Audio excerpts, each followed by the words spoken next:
olhos, as mãozinhas vão para o lugar. A gente vai agradecendo de estar aqui hoje, ancorando a nossa caminhada, a nossa busca, do qual precisa de muita perseverança e paciência para que a gente vá superando os nossos obstáculos e as fixações que impedem com que a gente reconheça o nosso verdadeiro estado de ser.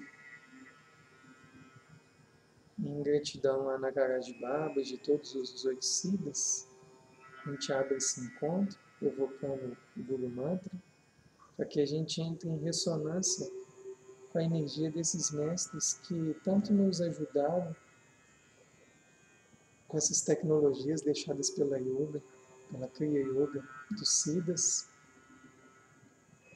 que era a Shiva Yoga, né? Quem iniciou todos os primeiros Siddhas foi Shiva, e uma iniciação diretamente de Shiva. Então, isso gerou a Yoga Siddhanta e a Kriya Yoga do Babaji. Então, a gente inspira Guru Mantra, inspira.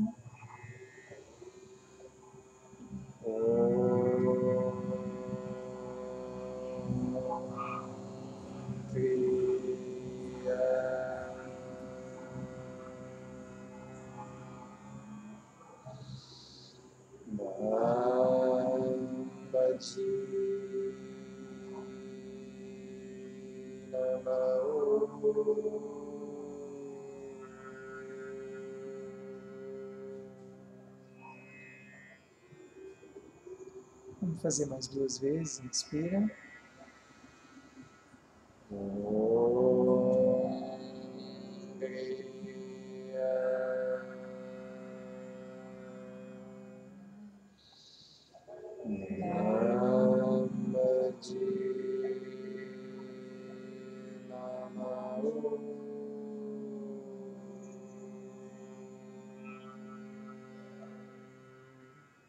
Inspira.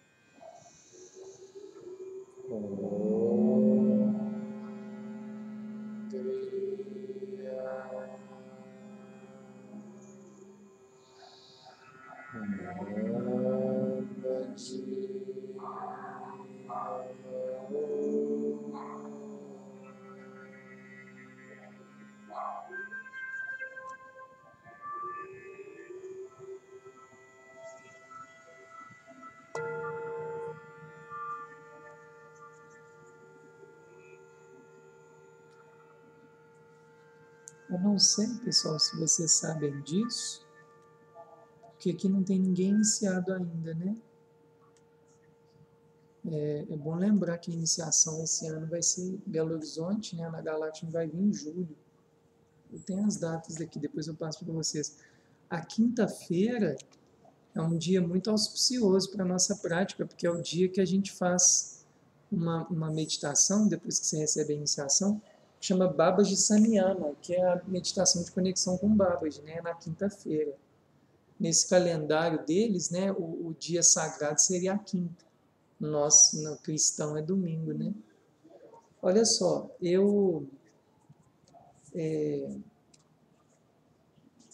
alguém está vindo pela primeira vez nesse conto de Kriya Yoga Meditação? Você, Felipe?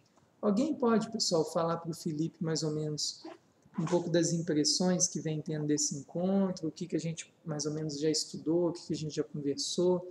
Pode ser coisas do todo, assim, dos livros que a gente vai ler. Alguém pode situar o Felipe?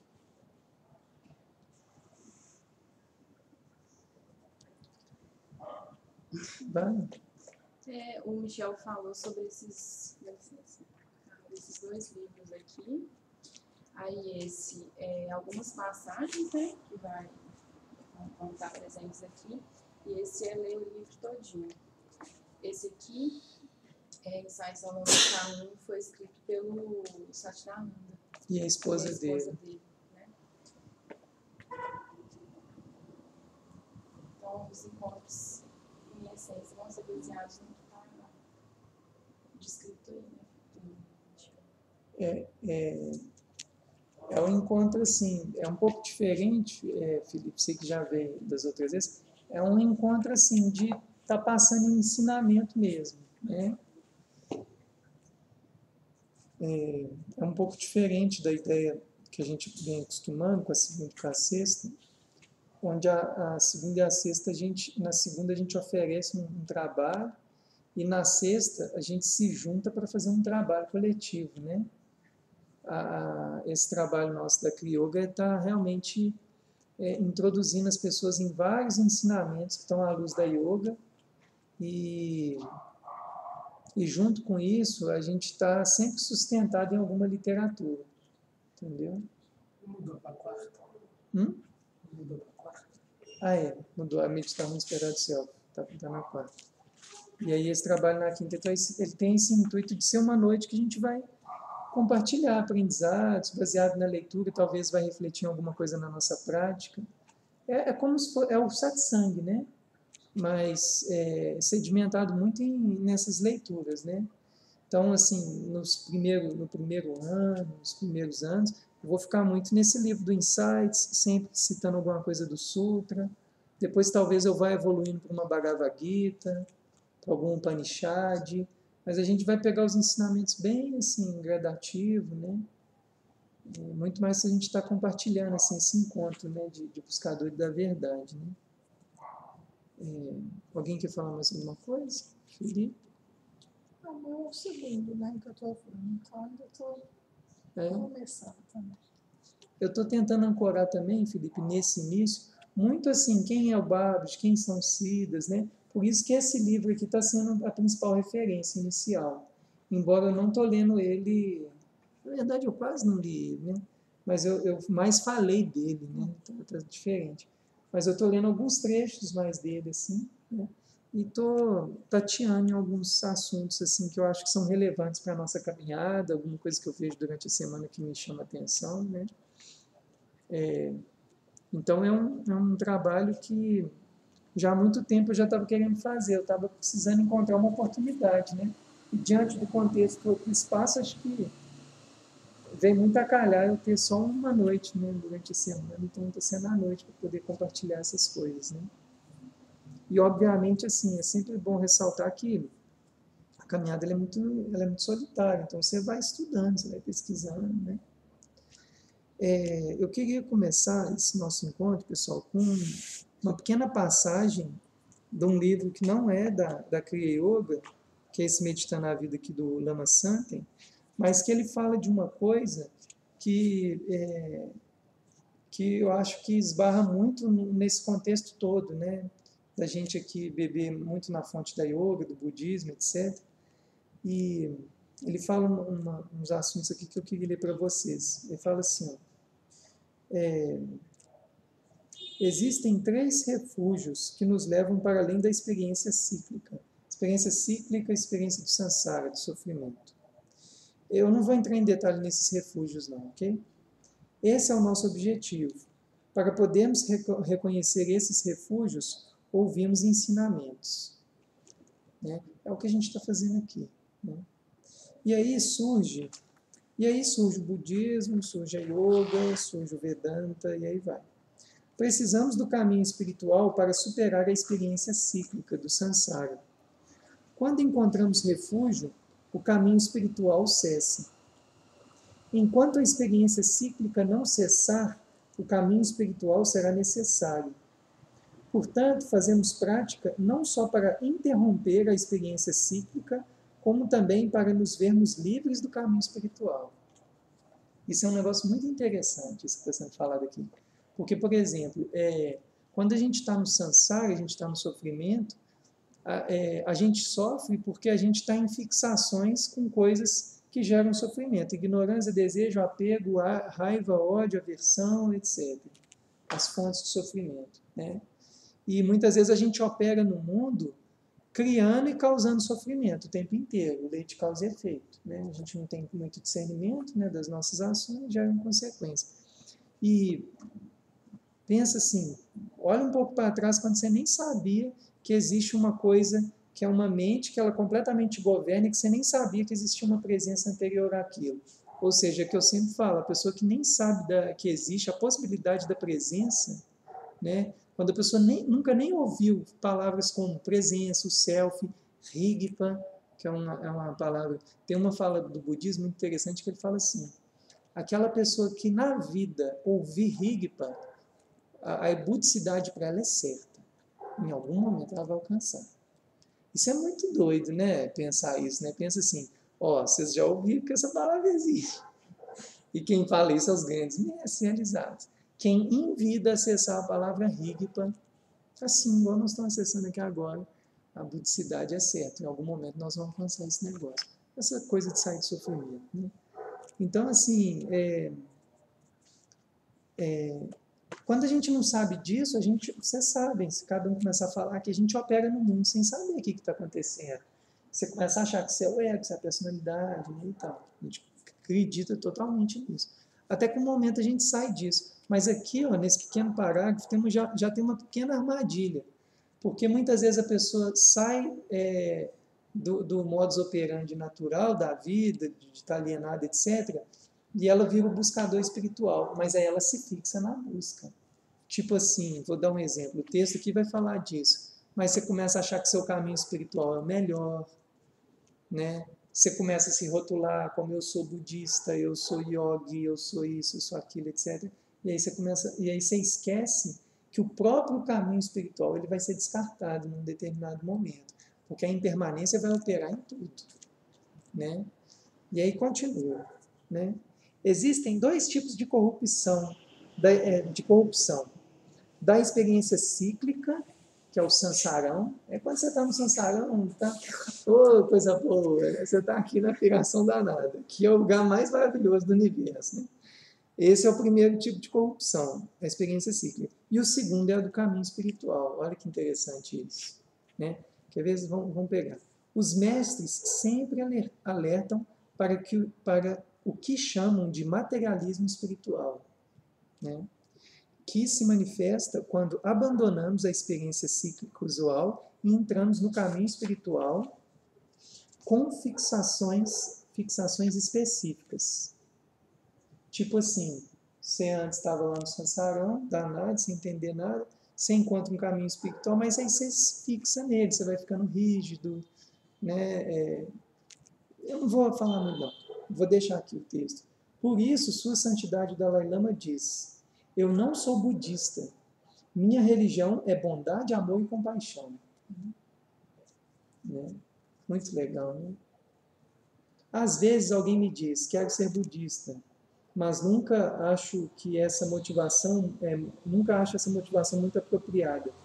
É preciso entender que existam referências construídas ligadas a esse tipo de identidade, que também produzirão problemas. A motivação correta não é tornar-se budista e yogi propriamente, mas buscar a superação de suas dificuldades e se capacitar para se beneficiar os outros seres. Esse é o foco, entende? É o foco na bondade, na compaixão, na forma como você atua. Se você está nisso, não precisa de rótulo.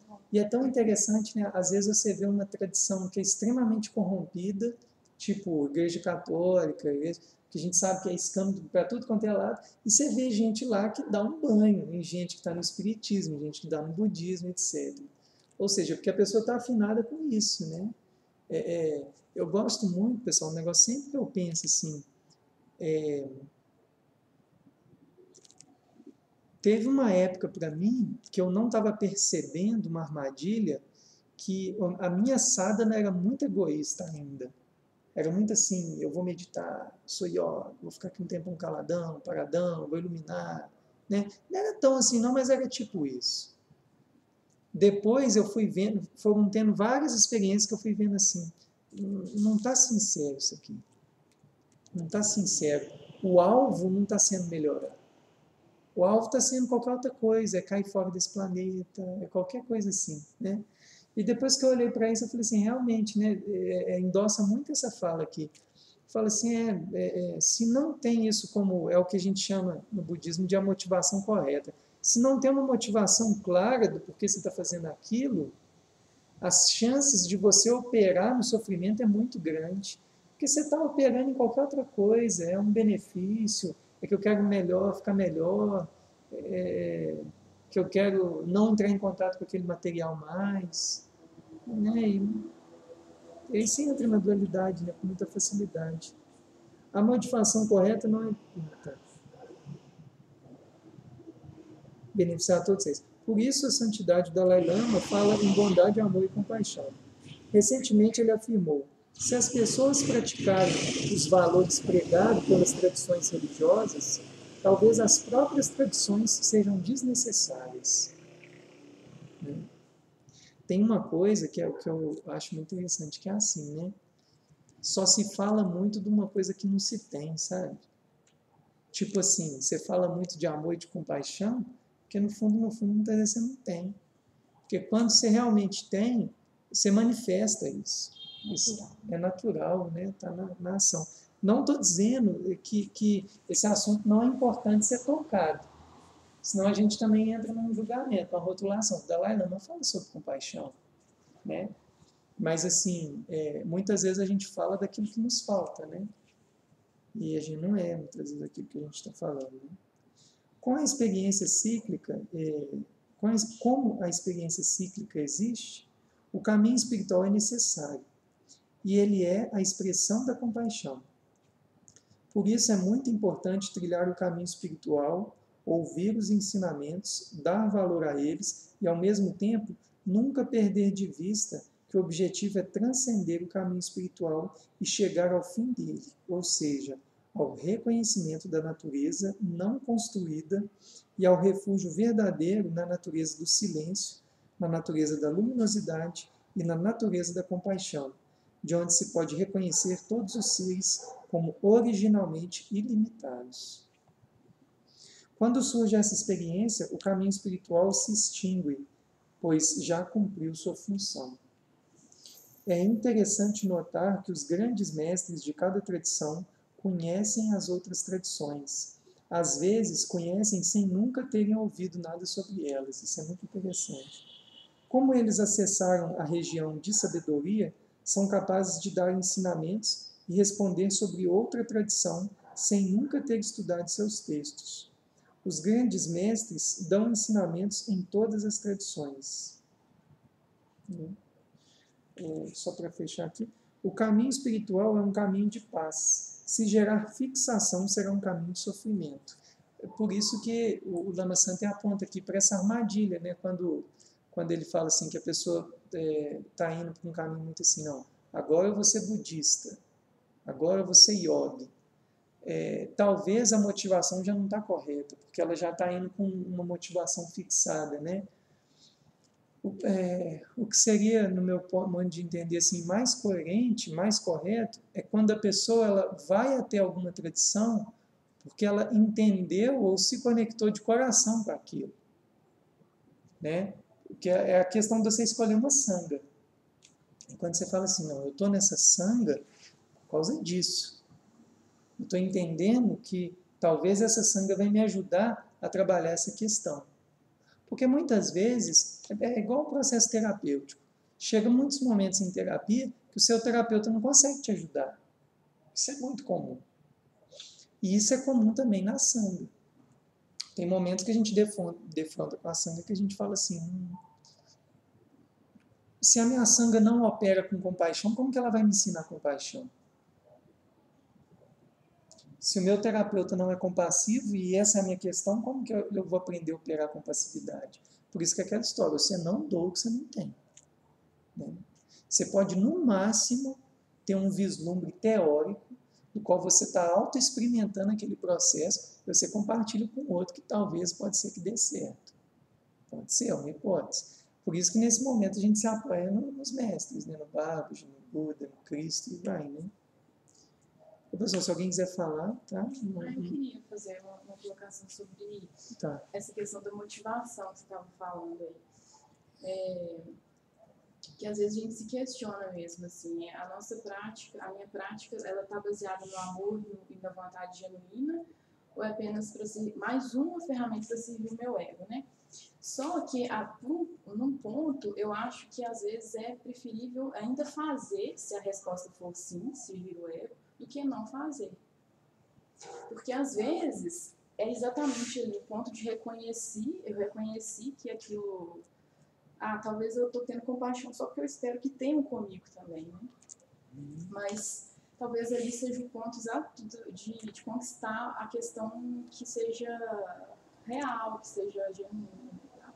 Então, às vezes, eu acho que é melhor, mesmo não sendo tão genuíno, fazer, assim, tá certo? Isso aí que você está falando, Ana, tem muito a ver com, no livro do Tibetano Viver e do Morrer, o Sogyal Rinpoche diz que o Dalai Lama fala assim, como o egoísmo tolo, o egoísmo sábio e o sábio, né? Eu já falei isso para você, né? Você lembra disso?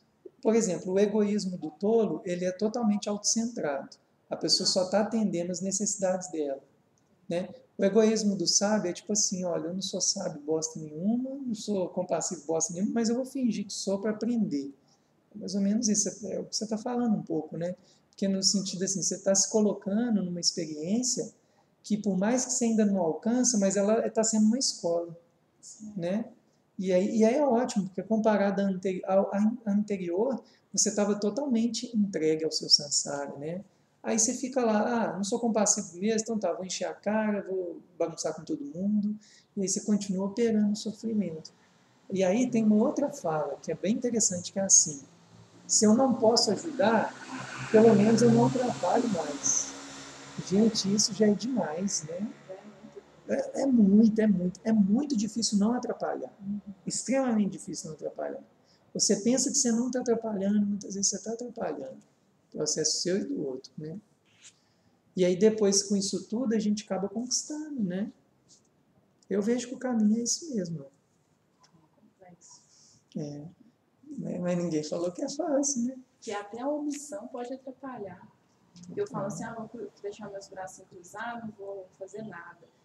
E com o intuito de não atrapalhar, mas às vezes eu fazer alguma coisa seria o não atrapalhar ao invés da omissão também. Muito doido, né? Por isso que é o discernimento sempre, né?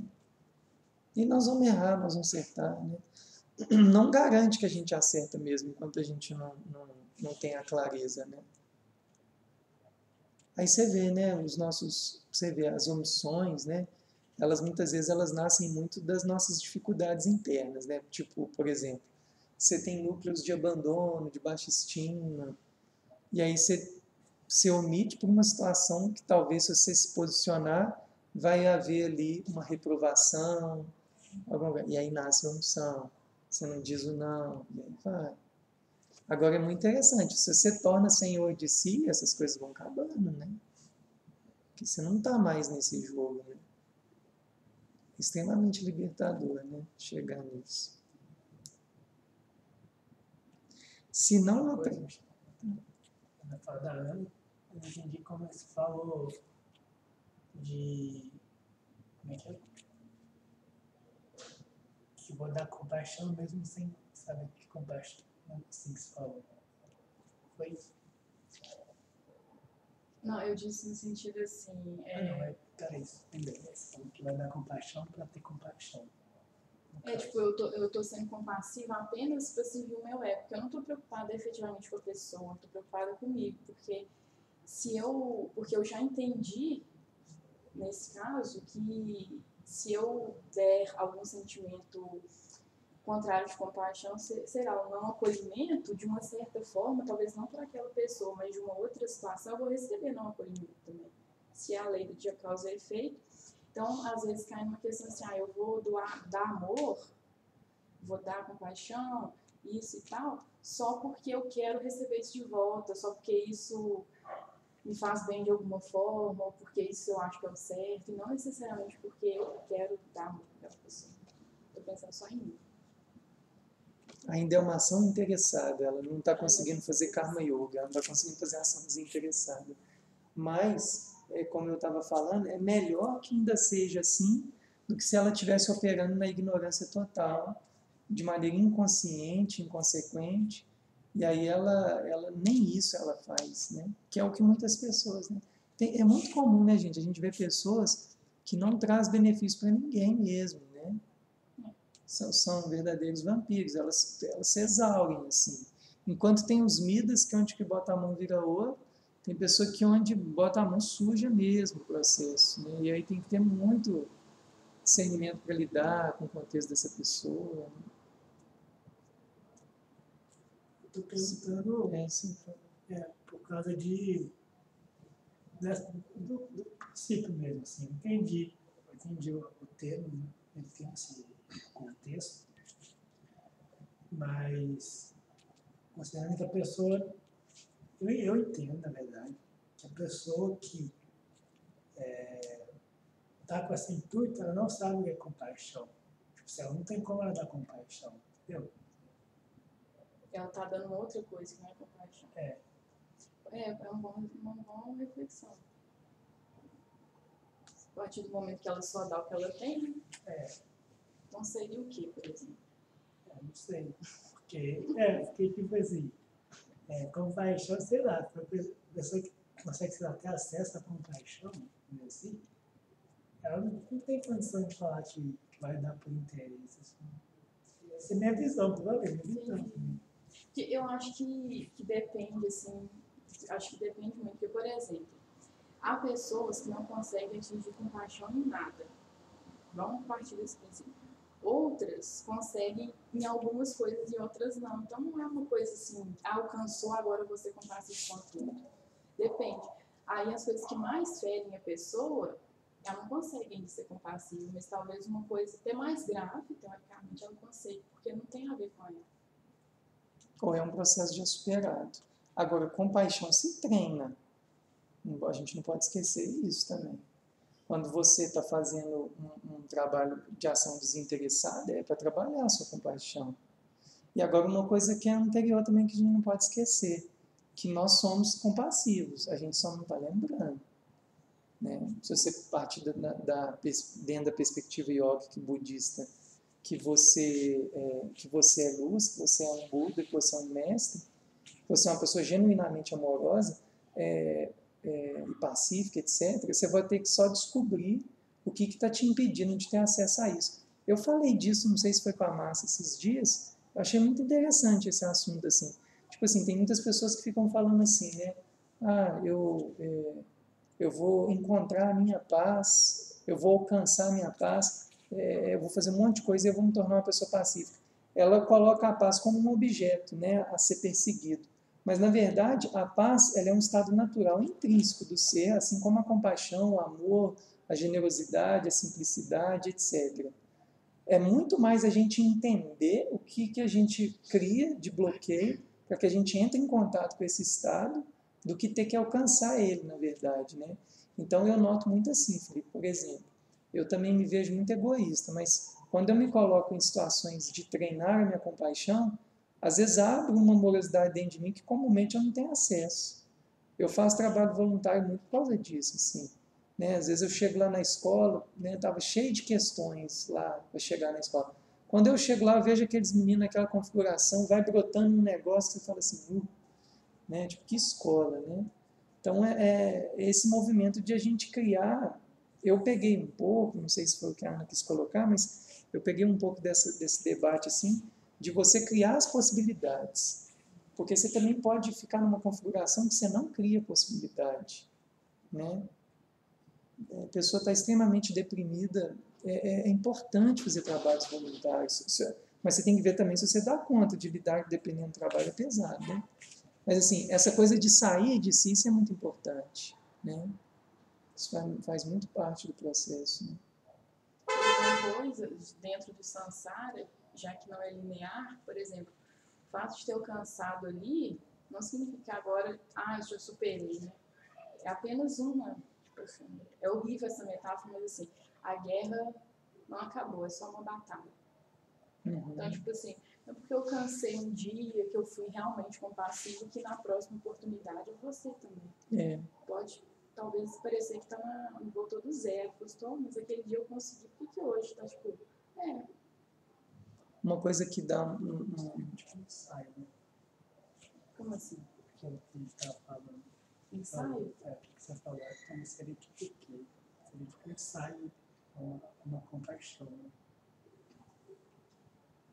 Não, mas, por exemplo, eu acho que esse momento que a pessoa acessou, ele pode ter sido verdadeiramente, mas às vezes se perdeu no meio do caminho, porque a gente é muito inconstante, ainda está nessa de Temos ser muitas... muito instável, né? Então, assim, conquistei, eu senti um amor verdadeiro, mas... Às vezes uma pessoa que precisa mais do que esse amor da minha família, eu não consigo ter um amor. Eu consigo sentir isso. É mesmo assim, ela tem um interesse, É, mas talvez seja ela sem interesse, você acha que ela seja como compaixão genuína? nesse caso, eu acho que sim, pode ter. É alcançável, né? É importante lembrar também que assim, existe um samskara sempre operando, né? Que vai gerando toda a avidya, toda a ignorância no seu processo. E você nunca sabe quando ele vai operar.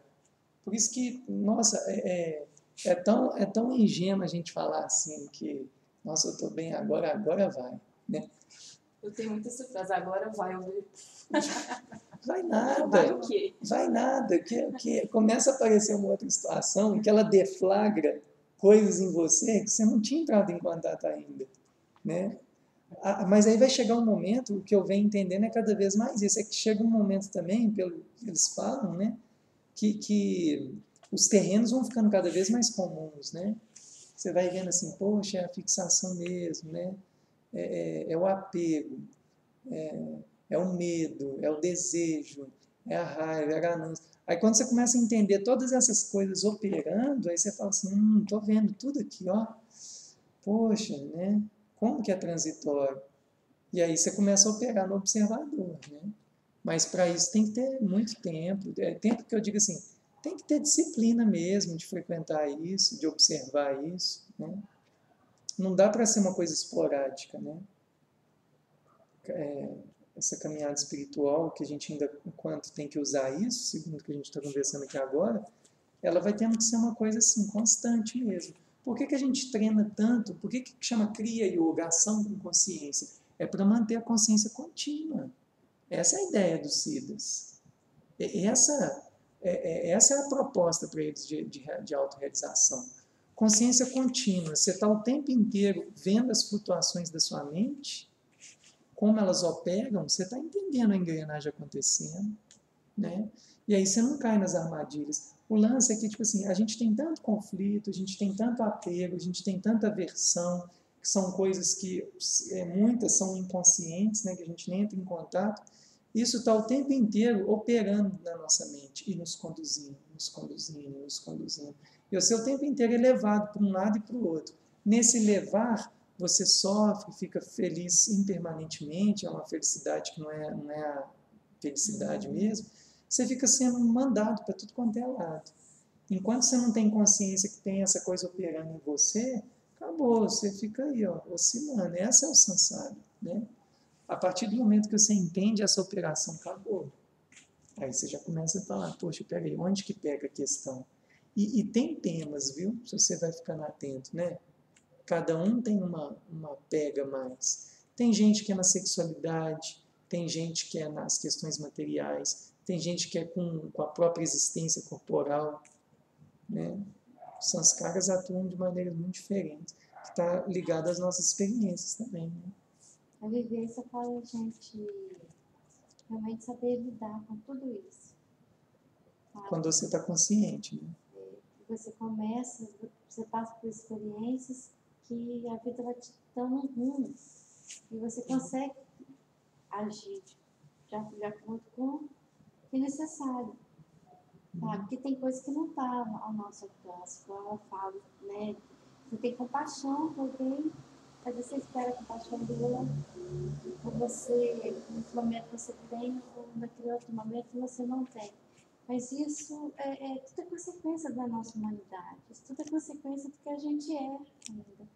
Então, na verdade, a gente ainda está buscando alguma coisa, a gente não tem total ciência do que a gente é.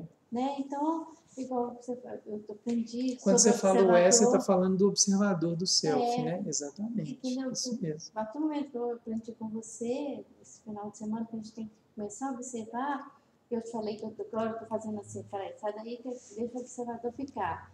Né? Comecei colocando isso na minha vida, então você tem mais percepção das coisas. Tem total intuição das coisas. Então, quando você já está perto de uma coisa que você vê que você vai ter compaixão ou não, você vai saber diferenciar. Então, é a vivência. Quando a gente olha com algum tipo de fixação, sobre alguma. Quando eu falo fixação, é desejo, apego, aversão, a dualidade operando, certo, errado. Quando você olha para qualquer objeto com fixação, você não vê a coisa na sua verdadeira forma. Você não vê, né? Vamos pegar o exemplo. O exemplo da sexualidade é bem interessante. A pessoa olha para o outro e não consegue ver um ser humano, ela consegue ver um objeto de desejo. E aí, naquele relacionamento, só opera ignorância, não opera lucidez naquela relação, né? Quando você está extremamente, sei lá, ficcionado por um artista, ou por um mestre, um guru, alguma coisa assim, se você baixa ali a sua lucidez, o seu discernimento, você se perde naquela confusão toda. É a vida operando em você, né? Você não tem criticidade, você não tem lucidez, você não coloca no observador, né? E a gente vê isso à torta e direito, né? A gente vê isso na ciência, é muito comum isso. Gente, existe um fanatismo científico absurdo, que as pessoas às vezes falam um pouco disso, né? A pessoa está tão presa a um paradigma que ela gera uma fixação naquele paradigma. Não dá para operar fora daquela caixinha para ela. Olha, uma coisa básica, assim, eu fico pensando muito nisso, né? Quando você coloca que o cérebro, uma coisa bem simples, que o cérebro ele é a fonte de toda a sua natureza cognitiva, ou seja, pensamento, sensação, sentir, essas coisas tudo que a gente está estudando, imaginação, tudo. Você coloca que aquilo ali é aquilo ali, né? E aí você começa a falar assim, existe toda uma ciência que opera pensando dessa forma. E aí quando você vai e pessoas têm experiências de quase morte, saídas fora do corpo, que elas conseguem adquirir informações dos quais ela não estaria operando ali cognitivamente. Por exemplo, a pessoa sai do corpo, vai ali na rua, vê que tem um carro com a placa tal, volta aqui e anota a placa. Ou a pessoa tem uma experiência de EQM, experiência de quase morte, ela praticamente estava numa inatividade cerebral no sentido assim de ter sonhos, coisas assim, e ela volta cheia de informações. São coisas tão óbvias que indicam que a nossa natureza está para além, né, do corpo físico, e aí você vê uma questão assim, que é um tabu. Isso não é aceito. Esse universo transpessoal não é aceito na ciência. Aí você fica assim, qual fixação? Olha o quanto está fixado uma mente que pensa só dessa forma, né? E a gente fica preso, né? Eu li uma reportagem que eles estão fazendo uma pesquisa com monges tibetanos por causa da emissão de calor que eles conseguem. Às vezes está um frio intenso, que eles só com aquela roupa bem levinha, e aquele calor que eles emitem, eles conseguem fazer. Uma das pesquisas que eles estão fazendo, sabe? Estudando e tudo. Por que através da meditação, através dos exercícios que eles fazem, como que conseguem ter essa consciência tão grande de um todo? Percepção de tudo. Então, acho que é treino mesmo, é treino o tempo todo. A gente tem que treinar a ter compaixão o tempo todo, tem que treinar a ter amor o tempo todo, a ter bondade o tempo todo. Não é fácil. Aí nós já estamos falando outras coisas, né? Eu estava falando mais da questão da fixação mesmo, que através dela começa a operar ignorâncias, né? E aí delas nasce sofrimento. Mas esse movimento está acontecendo há muito tempo, né, Márcia? Desde a década de 50 o pessoal começou, né? E por enquanto está sendo muito assim mesmo, tem que acontecer essas coisas muito... assim, por que esse corpo está esquentando sem movimentar e tal? Mas mesmo assim, muitas vezes o paradigma ainda está fechado, né? É complicado, né? Essa questão dos paradigmas, o que você falou sobre ciência e tal, eu vejo também uma questão mais profunda sobre o quanto as pessoas têm medo de serem enganadas, tipo assim, frustradas. Por que eu tô falando isso? Quando a gente analisa a ciência, vou procurar artigos, vou para a universidade tal, tem tudo lá comprovado no laboratório, fez os métodos, tudo, né? tem lá anos e anos concluindo. Isso aí, a partir do momento que não tem escrito, as pessoas tendem a duvidar muito por isso, desse medo de ser, poxa, será que eu estou sendo enganado, charlatão, não sei, porque não tem anotado, não tem Nada não tem algo comprovado. assim exatamente igual ao outro. A gente está acostumado com esse paradigma. Não, que mas é- na verdade tem, né? E muito Não, anotado. mas igual é da ciência ortodoxa, não tem. A Tem gente não muito tem isso em mais, Ana. universidade. Não, tem muito mais. Os Sutras do Patanjali, os Upanishads, é um tratado da mente muito mais complexo, muito mais refinado. O problema é que a gente quer operacionalizar sobre um conhecimento com um paradigma que não adequa àquele paradigma. Pois é, mas aí é que tá. Esse é o problema. E aí chega um momento, e aí é que tá, porque você quer imprimir uma visão dentro de outra, e essas coisas não operam da mesma forma. Mas é isso, exatamente isso que eu estou dizendo, porque se a gente está acostumado num paradigma que tem que estar anotado, não que ele está certo ou está errado, mas é um paradigma que está anotado, você vai procurar referência, todas as linguagens tem falando, você está ali para você fazer. Isso pode ser... Tem, mas o acesso, a gente está tendo acesso aqui no Ocidente a isso. Tipo, se eu vou lá no Agora UFMG, tá. eu posso procurar. Não, mas agora está lá. Por exemplo, você quer ter esse acesso, você vai na yoga, você vai no Vedanta, você tem a literatura, boa parte da literatura já está traduzida para inglês, já estão traduzindo para português. Você vai no budismo, hoje você tem o Prajnaparamita, o Sutra do Coração, o Sutra do Diamante. O conteúdo agora já chegou para nós. Nós não estamos mais naquele momento. Não é isso que eu tô dizendo, não sei o quê. Não, É eu não isso. estou te entendendo, vai. Porque eu estou dizendo que são paradigmas diferentes. Esse não é o paradigma que a gente está acostumado a lidar. Então é Uhum. difícil a aceitação. Informação chega até um certo ponto. E a gente não tem. A gente está aqui, parece uma coisa óbvia, mas para a maioria das pessoas ainda não. Ainda isso é uma bolha. Então, a maioria das Concordo pessoas, a massa, a cultura de massa, ela não tem acesso a isso. Então, não estou dizendo que está sendo, não está chegando, mas para ela não está. Eu não vejo isso. Se você for olhar, assim, por exemplo, assim, às Não, mas vezes... então você já está falando, a questão aqui não é a questão de paradigma, você está falando uma questão de acesso à informação. Isso. Mas aí entra também na questão do paradigma, porque se tem que estar escrito, se tem que estar lá, igual, por exemplo, vou testar com ratos, vou testar com não sei o Mas quê, é isso que eu estou calanos. discordando de você, falando que tem sim, mas o modo de fazer essa ciência é diferente. Pois é, porque as pessoas, a maioria, não aceitam exatamente por ser diferente, estavam acostumadas com esse paradigma. Exatamente. É isso que eu estou dizendo. E aí é incompatível, É. porque você tem uma ciência que ela opera de outra maneira. A ciência do budismo e a ciência do yoga, você vai ser o próprio laboratório. Isso. Né? E aí não é todo mundo quer que se chega olhar, nesse quem quer se laboratório. autoconhecer? Quem está preparado, disposto? Aí que tá, entendeu? E aí que são elas. E aí, quando a mente está fixada, porque o acesso a outra informação é outro campo, né? Aí já entra uma questão cultural, existe uma grande dificuldade mesmo as pessoas têm medo ainda dessas coisas, né? Na grande verdade, assim, né? As pessoas têm aversão, né? Mas, assim, agora, falando desse lugar aqui, que a gente está trazendo isso, é tudo muito, muito bem sistematizado, muito bem trabalhado. Cabe a você permitir a sua mente operar nesse paradigma. Né? E esse operar é essa autoexperimentação, essa prática. Né? As literaturas estão aí.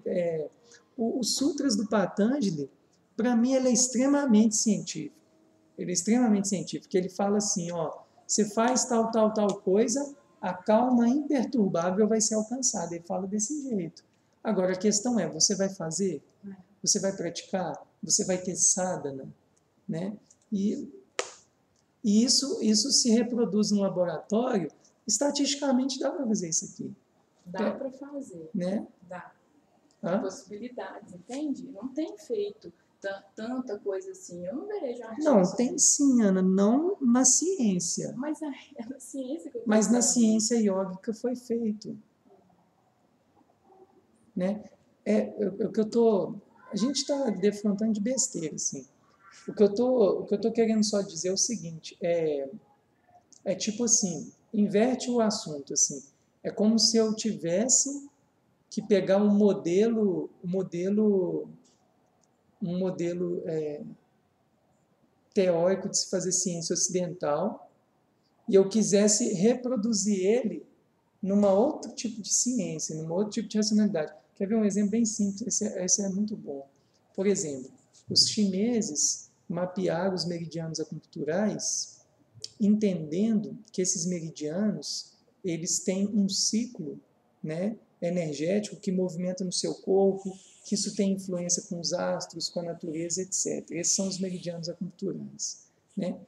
E você começa a entender o indivíduo, a saúde dele, dentro de um paradigma energético, de acordo com meridianos. E dentro de um paradigma que esses meridianos estão ligados a órgãos, que esses órgãos estão ligados a emoções, essas emoções estão ligadas a questões espirituais, e aí você cria uma operacionalização de prática terapêutica baseada nesse raciocínio, né? E aí, você chega, leva a acupuntura para a medicina ocidental, e eles vão e falam assim, mas não tem comprovação que esses meridianos existem, porque esses meridianos não conseguem ser filmados, né? Aí eles querem, mas eles sabem que funciona, porque funciona, cura um monte de gente, cura um monte de coisa. Aí eles pegam esse raciocínio, pegam um ponto, e aí eles não descartam esse saber, e aí gera uma morte nesse momento. Isso é a vida operando. Existe uma ignorância que opera, coloca à sombra aquele conhecimento, e a gente fala, o que a gente consegue traduzir para a nossa linguagem? Ah, tá, você bota esse ponto, ele libera um hormônio. E aí eles fazem uma ciência para alicerçar a própria ciência deles. Sim. E eles perdem uma ciência e matam uma ciência, uma operação de uma ciência, né? Então, assim, chega um momento... Eu sou muito aberto a esse diálogo das duas partes, mas a partir do momento que uma parte, para que ela se autentifique, ela tem que excluir a natureza da outra parte, não por uma base de refutação, porque refutação pode excluir, mas por uma base de total negação de qualquer possibilidade daquela racionalidade de fazer.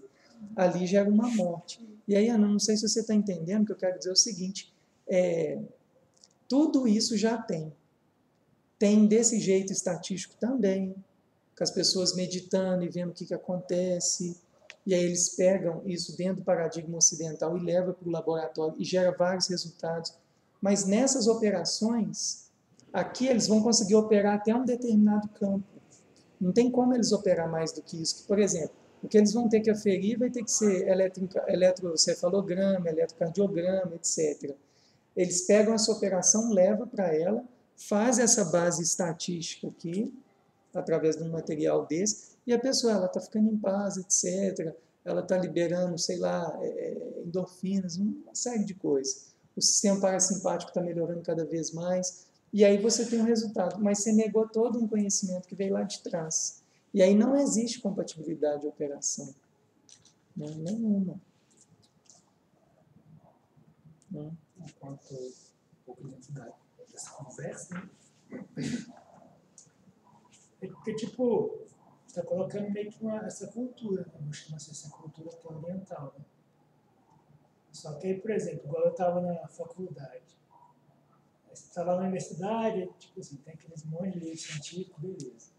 Chegou no momento que eu resolvi pesquisar, né, por minha conta, uma coisa assim, meio que à toa. Aí achei um livro lá de plantas medicinais da flora brasileira. Na hora que eu abri esse livro, tipo, a forma que eu via, né, vou chamar assim de chás, terapêutica, toda terapia, mudou totalmente. E fui falar com pessoas mesmo, assim, ao meu redor, coisas daquele tipo, e não validou, tipo assim, não chegou a tocar. Porque a galera vivia no mundo que tinha que comprar o comprimido. Dentro dessa lógica, tipo assim, não faz sentido aparecer uma informação que a pessoa não consegue vivenciar aquilo. Ela, tipo, recebe que a verdade que ela viver, por exemplo, está na televisão. A televisão claramente fala dessas coisas. E mesmo assim, mesmo as coisas que ela fala, vai ficar só imaginatório, porque não tem prática, né? Então, para abrir o campo da prática, dentro de todo esse movimento, eu acho que é o ponto fundamental, porque existem materiais de diversas áreas, de diversos setores, diversas formas de assim, multiplicá-los. Mas é difícil a gente saber o quanto tem de cada material.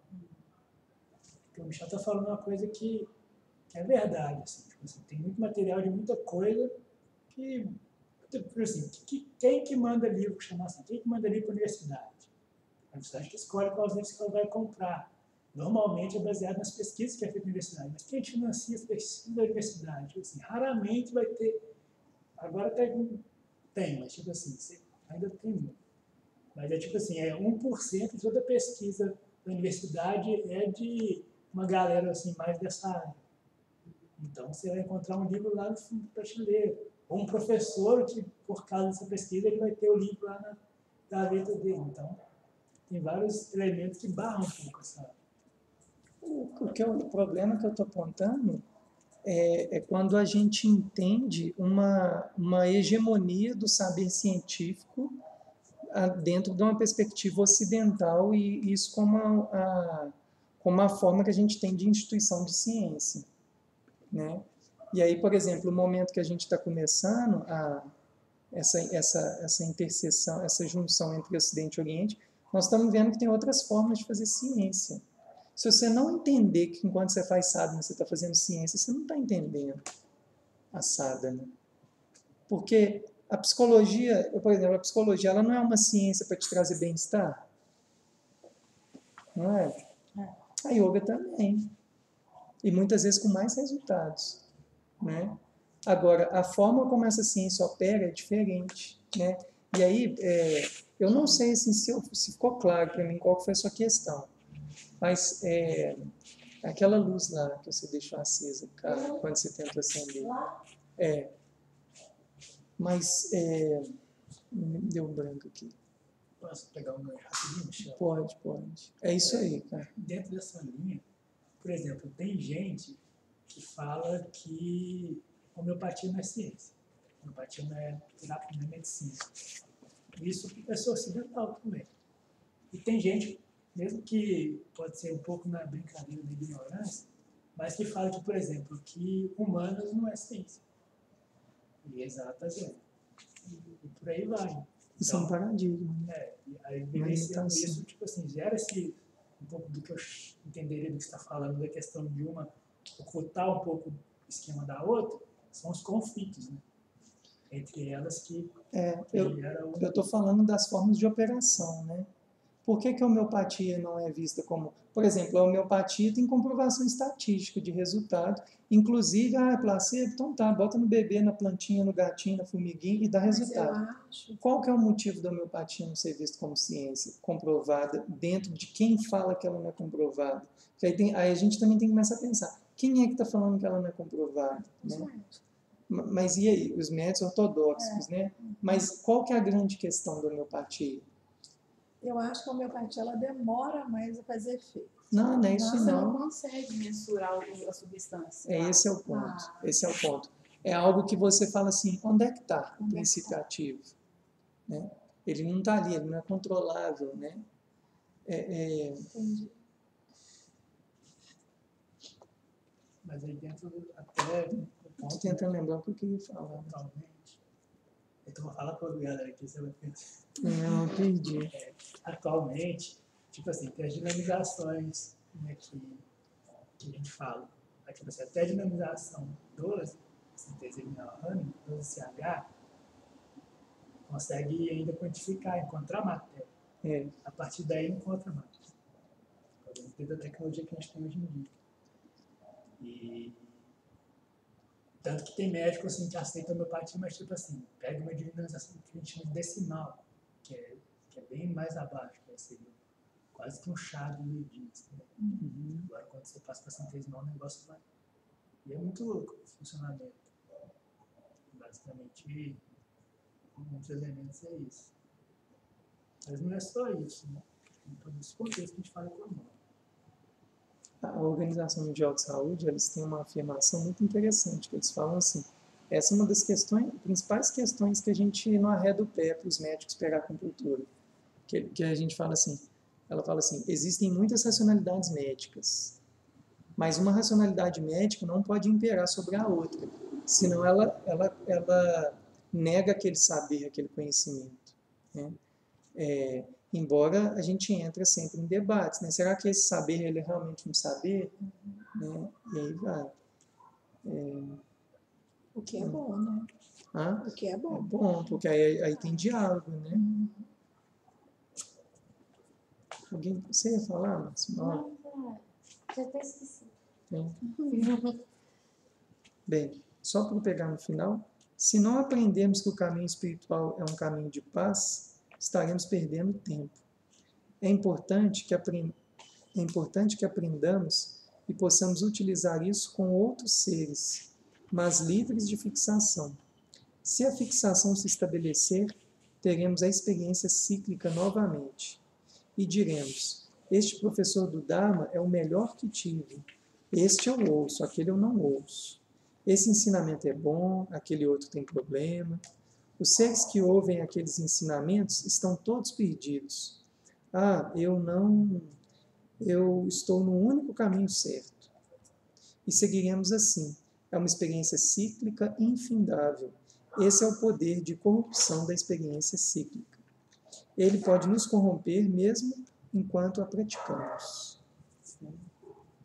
Eu quis ler isso aqui para vocês, pessoal, para sinalizar uma armadilha que tem aqui, né, na nossa caminhada. Acho que isso aqui é muito interessante.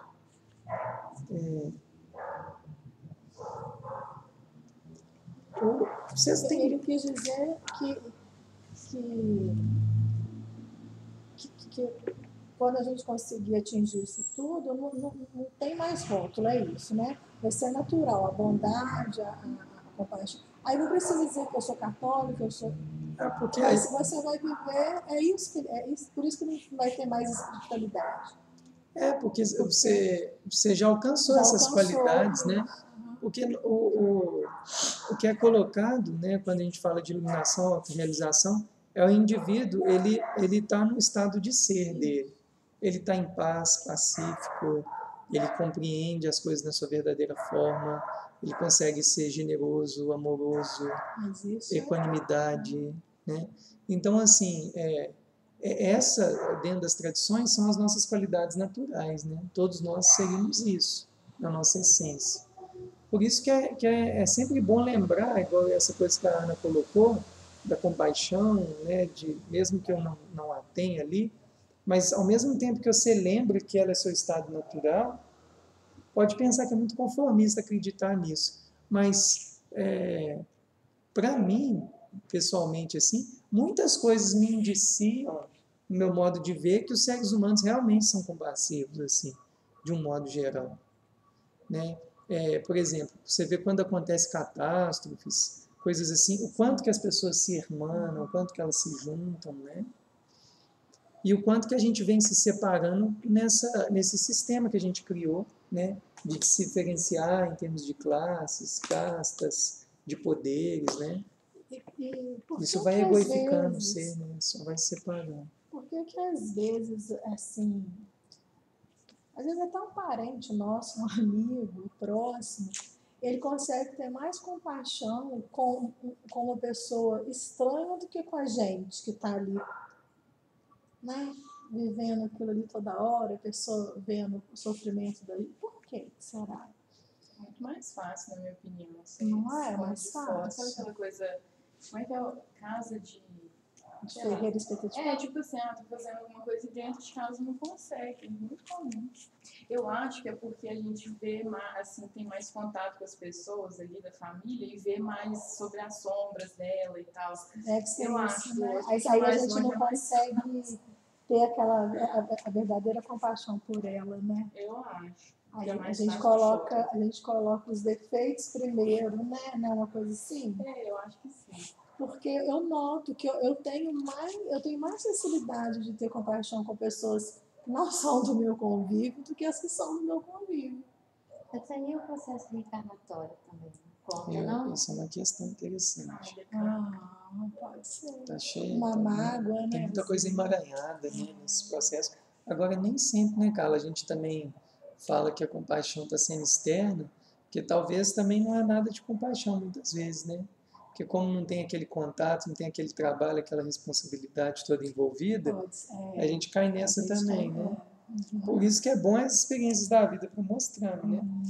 Agora, a nossa família é um grande laboratório. Nossa. Ô, gente, esse negócio de, ó, você vai casar com um rapaz, vai casar com uma mocinha lá, vê como que ela relaciona com os pais, isso é extremamente Minha mãe importante. falava, Né?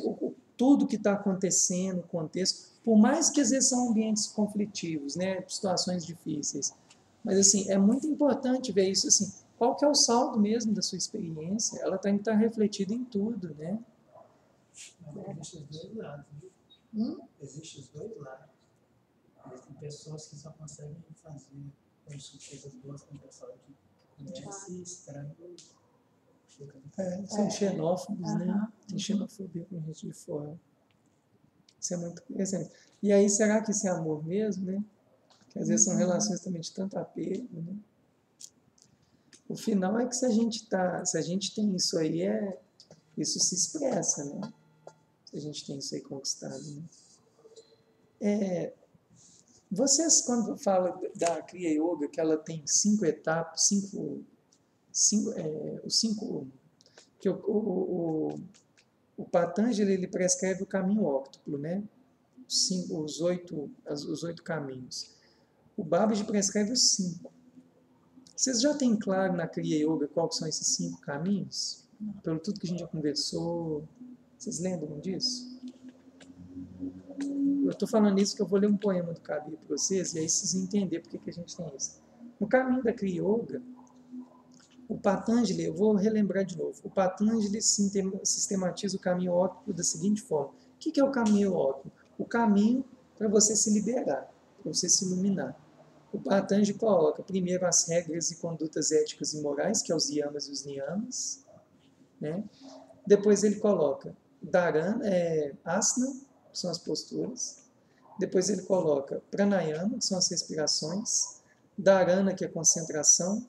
Pratyahara, que é retração de sentidos. Dhyana, que é meditação. Samadhi, silêncio mental. Essa é a prescrição do Siddha, né? O Patanjali é visto como um Siddha. O Babaji sistematiza isso em 5 caminhos, que ele fala asana, pranayama, meditação, mantra e devoção, Ishvara Pranidhana. Né? Quando eu estudo os 5 caminhos do Babaji e os 8 do Patanjali, na verdade eles estão falando a mesma coisa. Porque o Babaji podia ter falado, ó, asana, né? Pranayama, meditação, coloca aqui Dharana e Pratyahara, né? Mantra. O mantra entra na própria sadhana, né? E o Bhakti Yoga entra na própria prática também de meditação, de alguma forma. Então, de alguma forma, dialogam, né? Quando é colocado que o Kriya Yoga, o Kriya Yoga, né, subentende-se que ele já superou as questões dos ensinamentos da moral e da ética. Mas isso não é a nossa realidade. Né? Quando você começa a ver lá não violência, ahimsa, shausha, pureza, satya, verdade, a gente está ralando, nadando aí, cada um vai de um jeito, a gente vai alcançando isso aí. Né? Agora, falando assim muito na ênfase da Kriya Yoga, quando você começa a aprofundar, principalmente nos sutras do Patanjali, e conforme você vai fazendo as iniciações, vai chegando um momento que vai ficando muito claro o quanto que é dito assim, que sem a devoção a gente não avança. Sem a entrega a gente não avança na sadhana. Né? O Babaji e os Siddhas enfatizam muito isso. É como se fosse assim, o pouco que eu entendo disso é como se fosse assim, até um certo ponto pode cair muito nessa caminhada espiritual, utilitária, que isso é melhor do que aquilo, né? Que com isso aqui eu vou ter os melhores resultados, mas que isso você vai mexendo ali, você vai ver que ainda tem muito autocentramento. A pessoa ainda está muito no egoísmo, né, na separação, etc. A devoção, o Bhakti Yoga, né, eu falei Shivara Pranidhana, entrega ao Senhor. O Bhakti Yoga ele é um momento que você realmente começa a entrar nesse processo de você desapegar do ego e da autoimagem e se entregar, né, deixar que esse seu divino se expresse cada vez mais. Então é muito encorajado na Kriya Yoga a gente fazer a Bhakti Yoga também, né? Na nossa cultura existe uma dificuldade muito grande com a parte devocional, por causa muitas vezes da nossa história, né? E a nossa história é falsos gurus, falsos mestres, falsas instituições, e a gente carrega essa coisa de outras vidas também, né? E a gente costuma ter muita aversão diante dessas situações.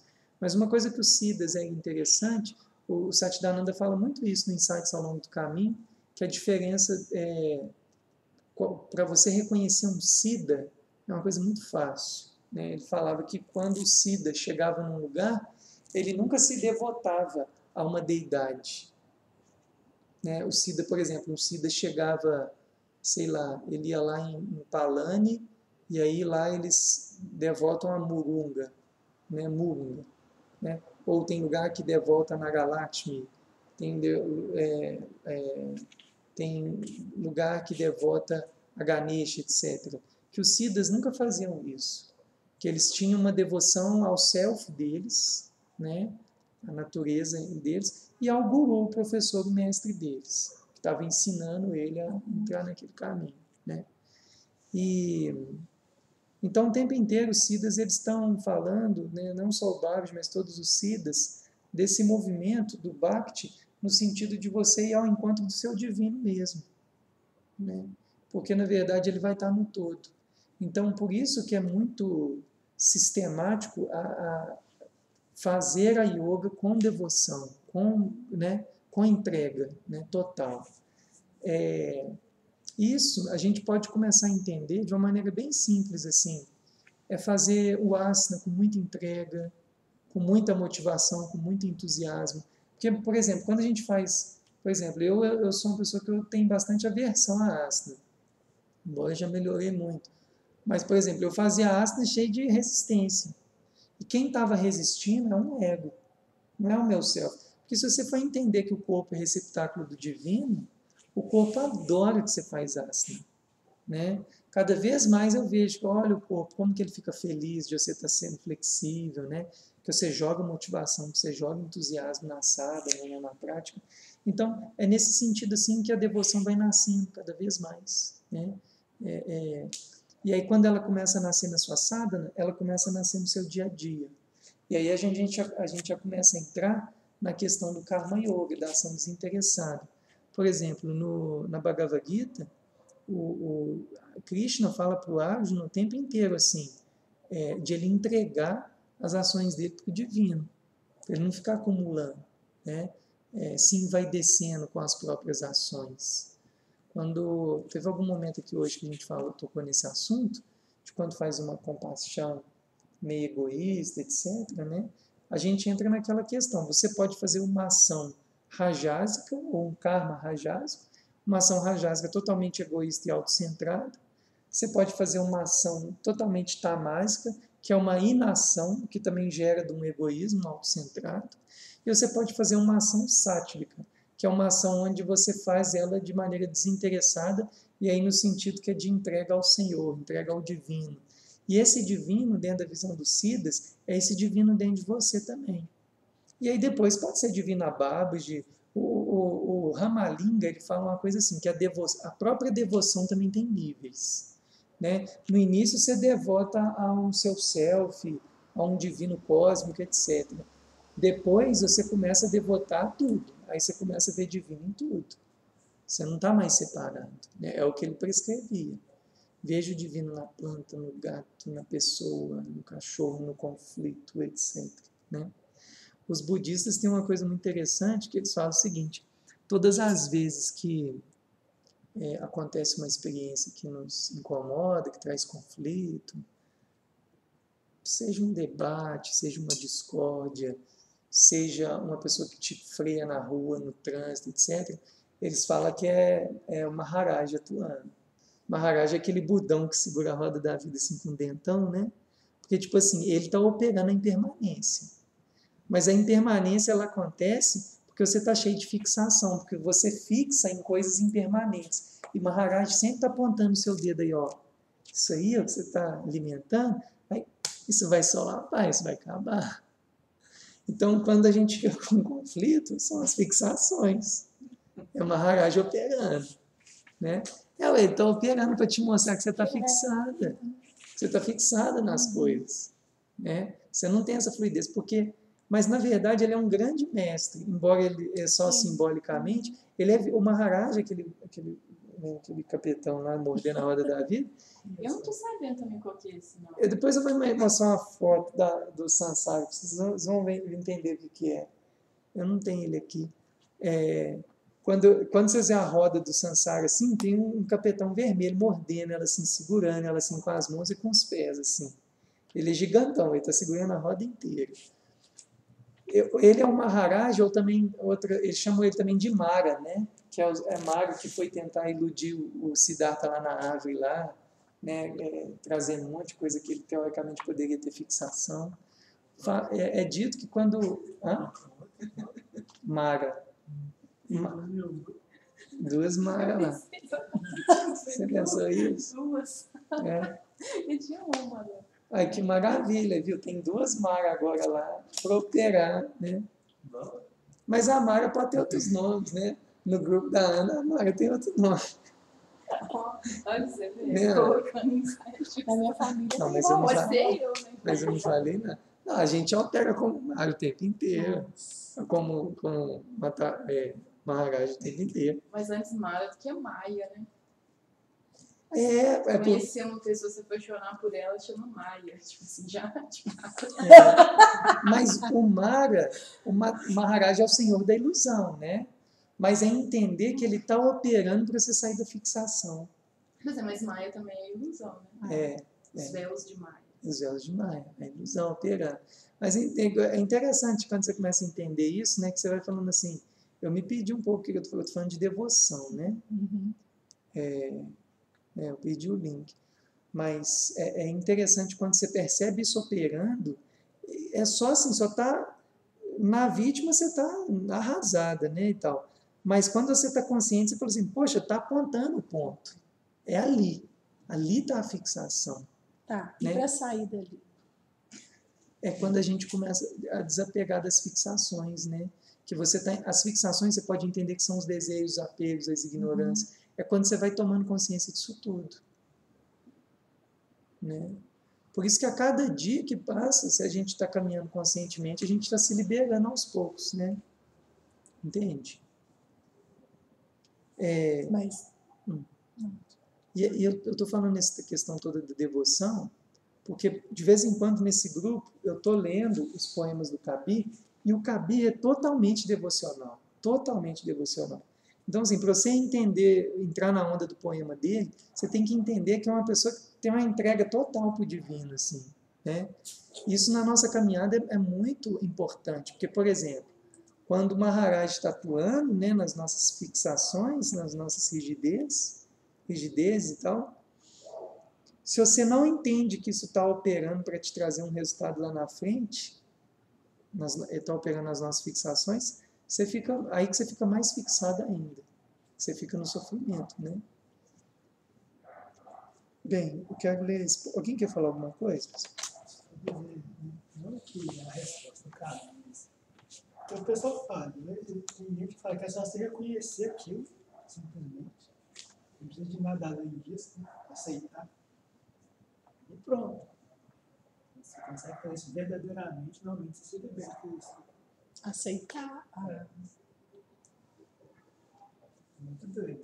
Tem gente que funciona, já funcionou comigo em algumas coisas. É louco. Você fala quando tem um conflito? Conflito, Mas aceitar aquele conflito e entregar. É difícil até explicar, porque, por exemplo, vamos supor, né? Meu conflito é levantar isso aqui. Eu consigo. Aí chega uma hora que eu falo, putz, velho, eu realmente não consigo. Vou... Largar pra lá. Ah, não consigo. Pô, Michel, levanta aqui pra mim. Tipo assim, eu vou achar a solução, mas eu não vou ficar brigando. Falar, putz, tipo assim, não vou ficar ficcionando numa coisa que tá mais ou menos. Esse é o seu limite, né? Às vezes você não consegue fazer aquilo. Mas se ele consegue, não custa nada. Ele te ajudar. Né? Isso é operar de uma maneira hábil, né? Existem várias coisas. Às vezes eu estou pedindo para o Michel por orgulho, né? Falar, não, vou ficar pedindo coisa. Porque assim, existem várias coisas que te fazem sofrer que muitas vezes é só por fato de você não aceitar, você não consegue enxergar. Aí é compaixão, você tendo compaixão por você mesmo e ele tendo compaixão pelo seu limite. Né? Porque às vezes a gente tem dificuldade, tem limitação.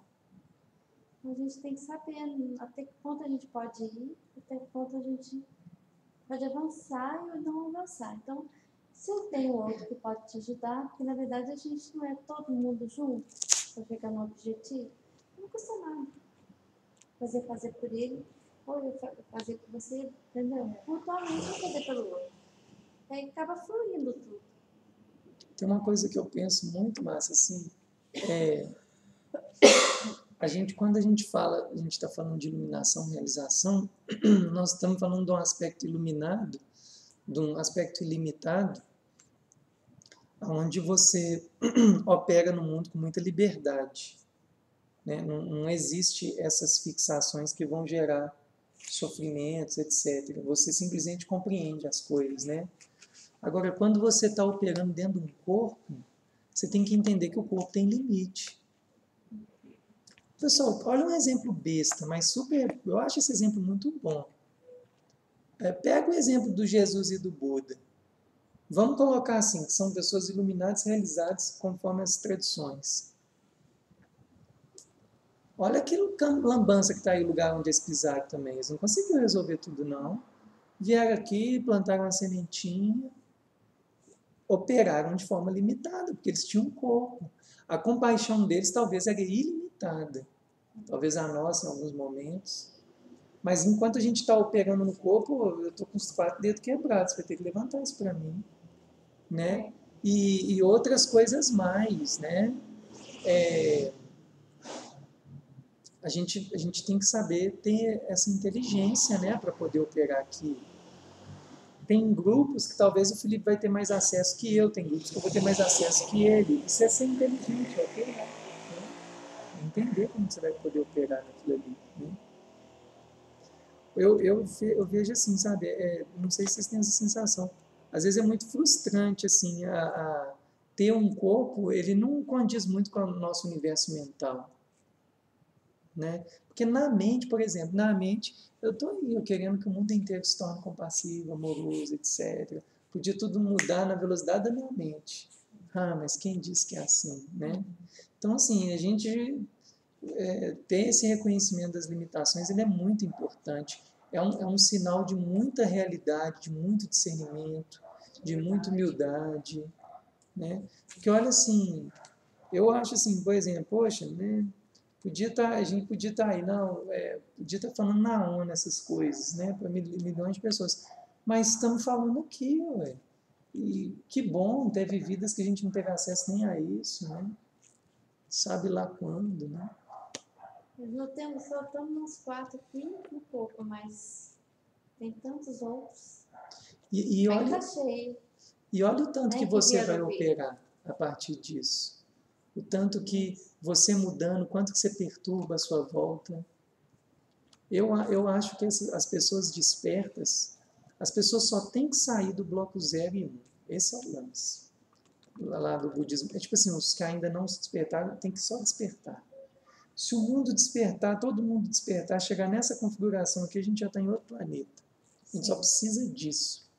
Porque são essas pessoas que não vão detonar o meio ambiente, são essas pessoas que vão fazer muita coisa, que são elas que vão deixar de ser parte do problema. Eu gosto muito de um amigo meu, agrofloresteiro também, permacultor, que ele falava assim, no mundo só tem 2 tipos de gente, as que são parte do problema e são parte da solução.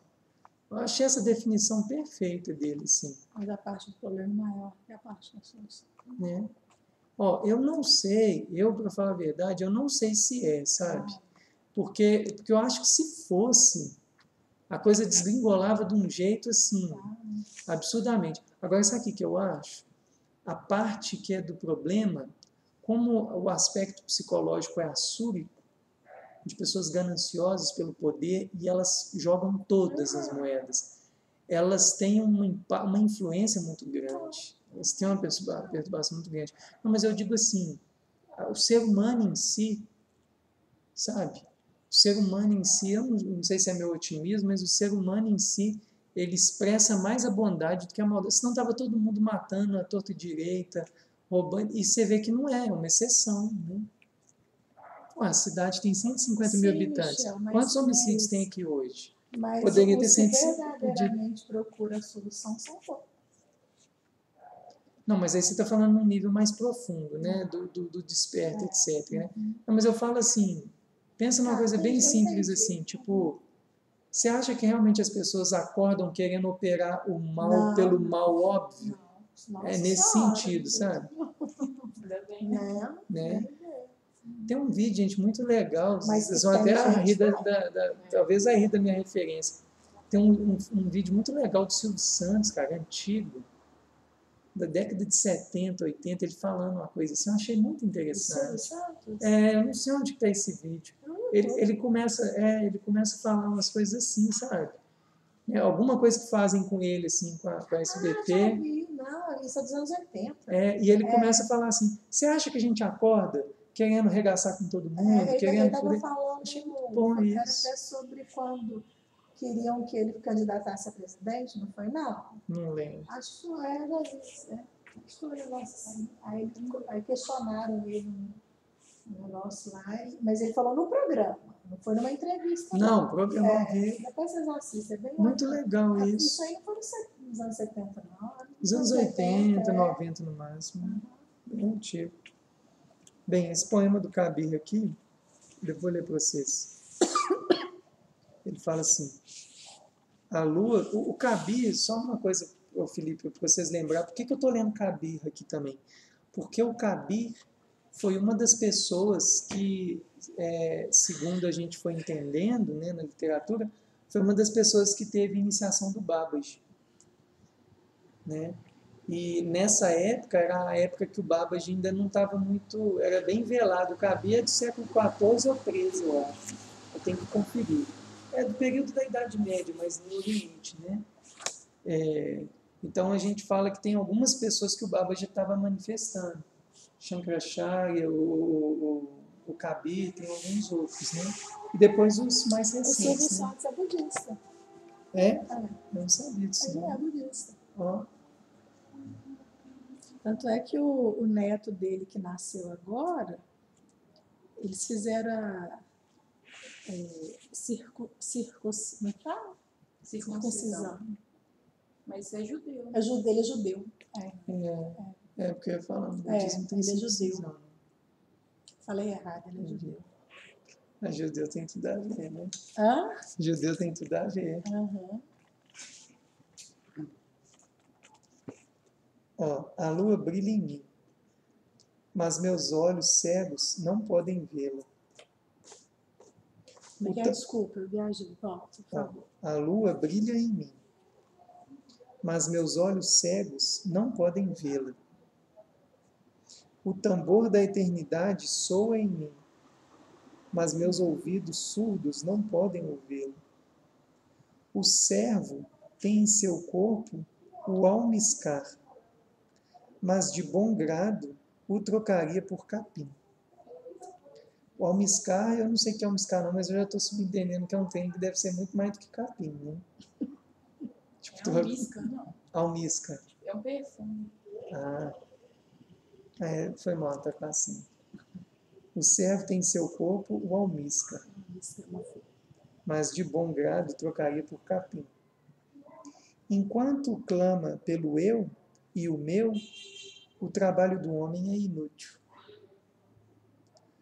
Quando o apego ao eu e ao meu se esvai, o trabalho do Senhor acontece. As flores florescem pelos frutos, e fenecem para que despontem. Muito devocional ele, né? Deixa eu falar uma coisa aqui interessante também. Isso aqui é umas coisas que eu aprendi de Kaiô, que é muito rico compartilhando com vocês. Por isso que eu falo que tem que ter esse encontro. Na aula a gente não consegue falar dessas coisas, né?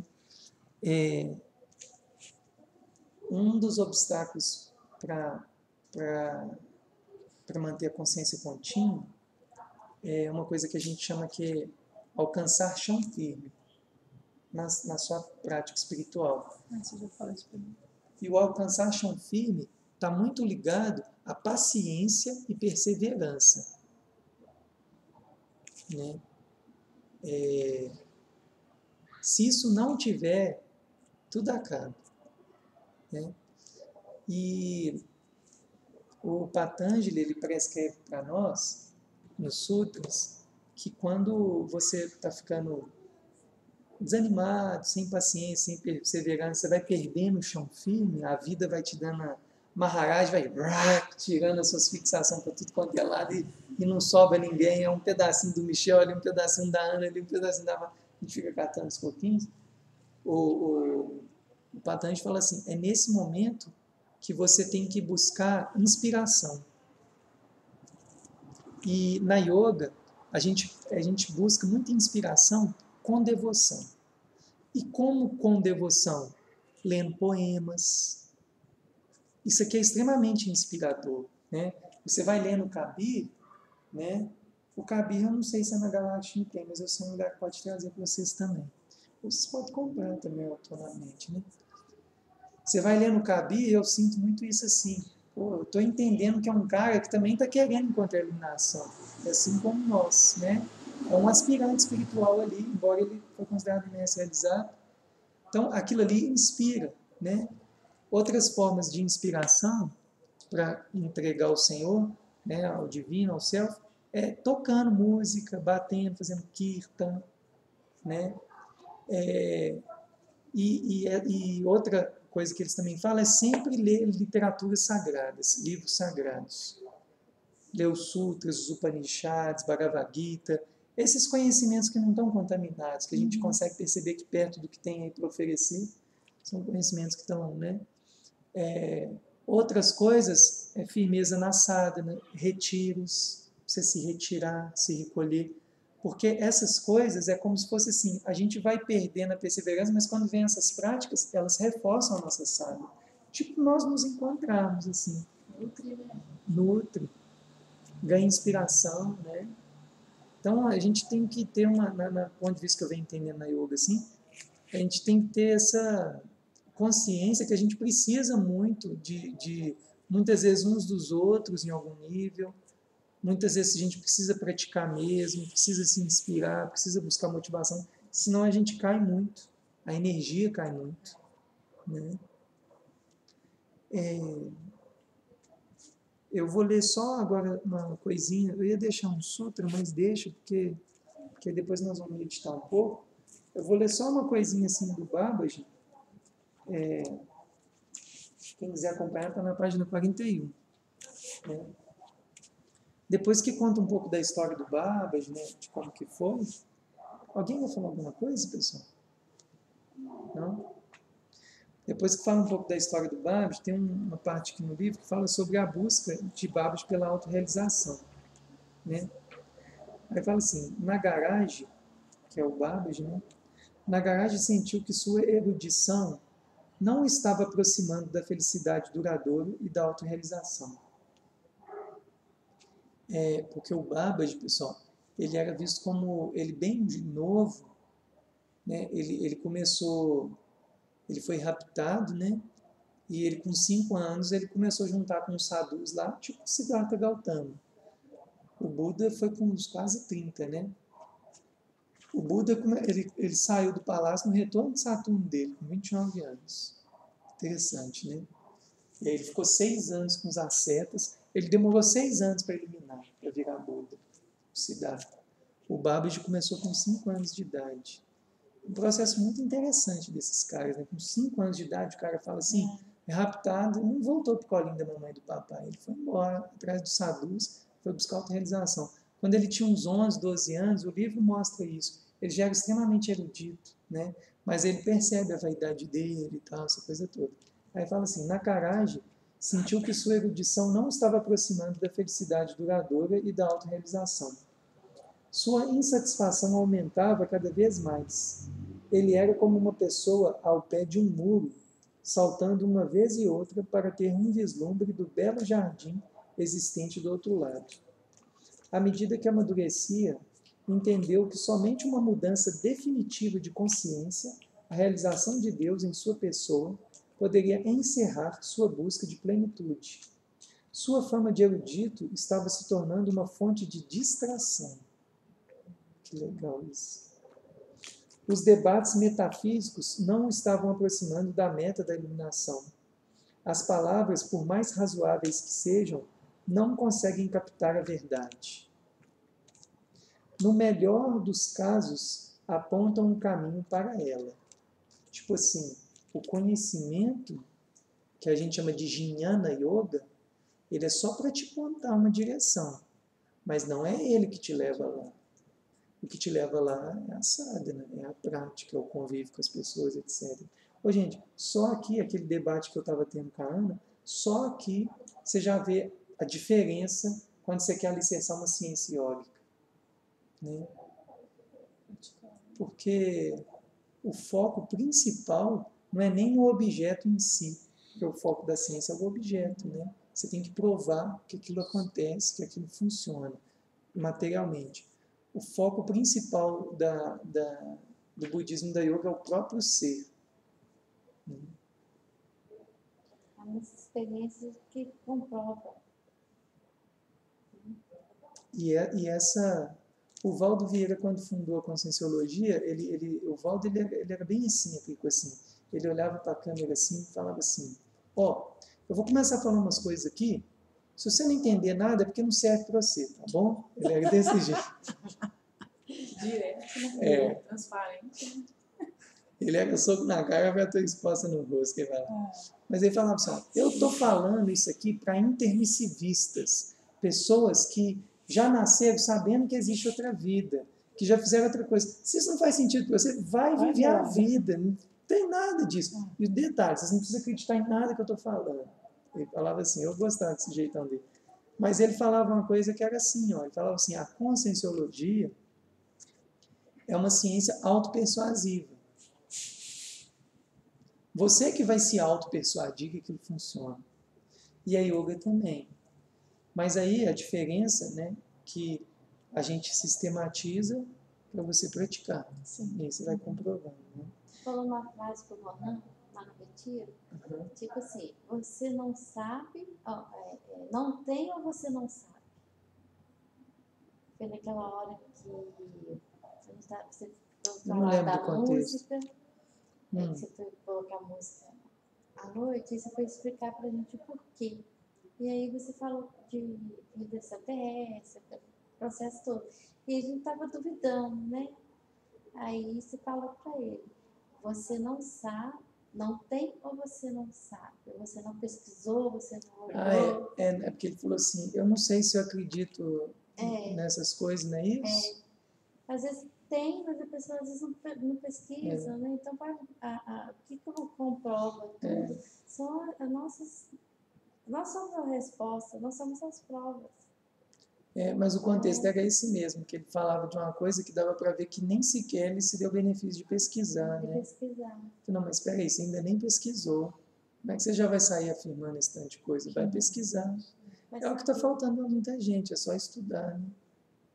E está tudo disponível. Né? A nossa era, pessoal, por mais conflituosa que ela pareça, ela é vista como um momento, pelo menos assim, em algumas configurações nesse planeta, né? A gente é visto como uma época, quando o ensinamento das verdades estão disponíveis, é uma era de muita felicidade, né? Agora cabe a nós, né? Cabe a nós, né? Pegar esse boi no chifre aí. Bem, estou acabando aqui. Os debates metafísicos não estavam aproximando da meta da iluminação. As palavras, por mais razoáveis que sejam, não conseguem captar a verdade. No melhor dos casos, apontam um caminho para ela. Mas para chegar ao alvo, é preciso ir além das palavras e arrazoados de razoável. Né? Ele ainda não tinha encontrado um método nem um guia que o ajudasse a alcançar esse objetivo. Né? Nesse momento, o Babaji ainda estava com sadhus, ele estava absorvendo muito conhecimento do Vedanta, né? E aí passa um pouquinho aqui, ele vai fazer uma peregrinação, e aí no Sri Lanka ele vai encontrar com Goganathar. Né? Mas aí eu não vou deixar esse assunto, que eu quis colocar esse ponto aqui, que é interessante ver a figura do Babaji passando por isso também, né? Como realizado. Né? Michel, ele era de família rica também? O Babaji era de uma família de Brahmanes, né? Os Brahmanes são sacerdotais. Uma pergunta é porque ele foi raptado, associa. Lê ali, eu tenho que pegar o contexto da história, estou um pouco sem lembrar exatamente. Mas ele tinha pais iniciados. Né, os Brahmanes são iniciados nesses conhecimentos, que antigamente, na Índia antiga, não é todos que podiam ter acesso a esses conhecimentos da yoga. Né? Isso era separado para as castas. Né? Os Brahmanes são as castas sacerdotais. Eles que vão dedicar a parte religiosa, a parte espiritual. Né? Então era de família rica. Ele era de uma família de Brahmanes. Não necessariamente os Brahmanes são ricos, não. A casta mesmo de riqueza é uma outra casta. Mas os Brahmanes, eles são todos amparados, né? Tipo assim, eles têm vida sacerdotal. Eles têm um pé de... É tipo a igreja católica. A galera fica tranquila, né? Não passa aperto nenhum, né? Pessoal, Ele foi sequestrado para ser vendido como escravo por causa da beleza dele. Tá aí, né? Então não tinha a ver necessariamente com dinheiro. Porque a minha associação é muito pelo Buda, assim, talvez uma insatisfação pela vida, né? Igual lá no castelo e tal, que estava levando, eu associei. Assim. Buda é uma questão interessante do Siddhartha, né? Que é aquela história assim, né? São pessoas extremamente preparadas, né?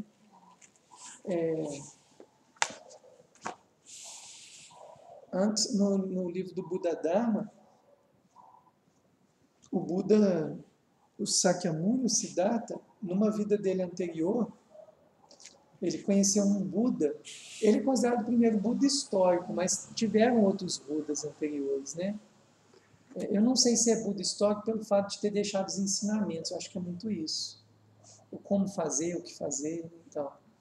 Mas tem uma história, eu esqueci o nome agora do Buda, e qual é o nome do Buda e quem era ele.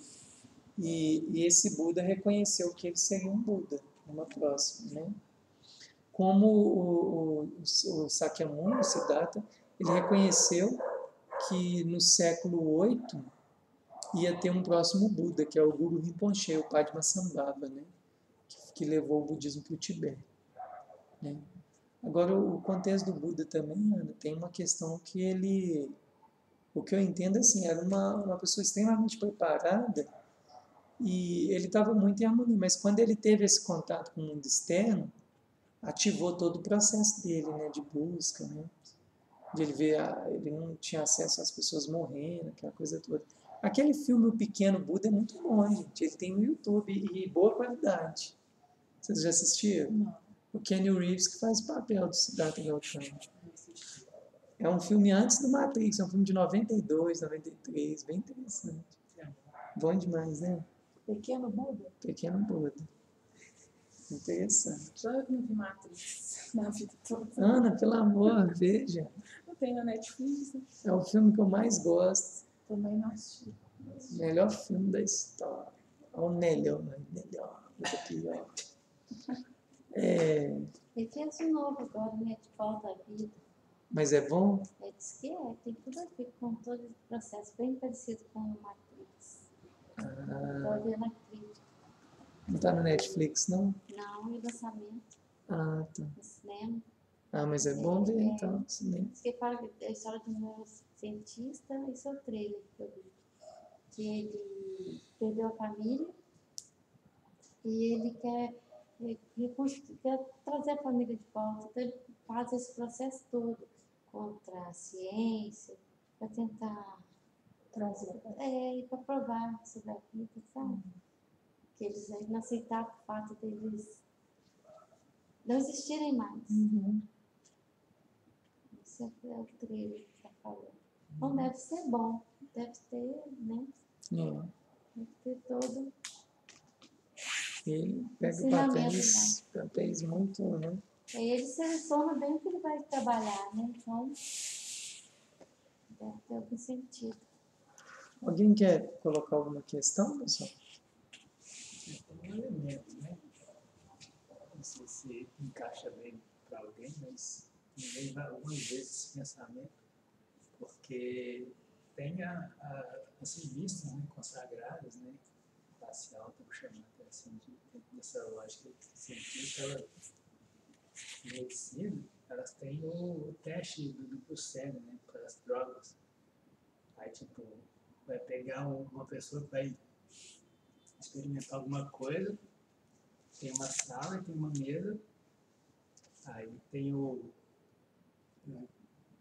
composto lá que é identificado tipo, com código, aí o composto é colocado nesse lugar por uma pessoa que não sabe o que é, a pessoa sai do lugar, tá aí uma outra que também não sabe o que é, para pegar, para entregar para a pessoa que vai experimentar. Tipo assim, quem é que tem que fazer isso? Telepatia. Então, faz pensar aí, tipo assim, o que uma revista ortodoxa, vou chamar assim, né? Faz todo esse processo. Só para experimentação. Só o efeito.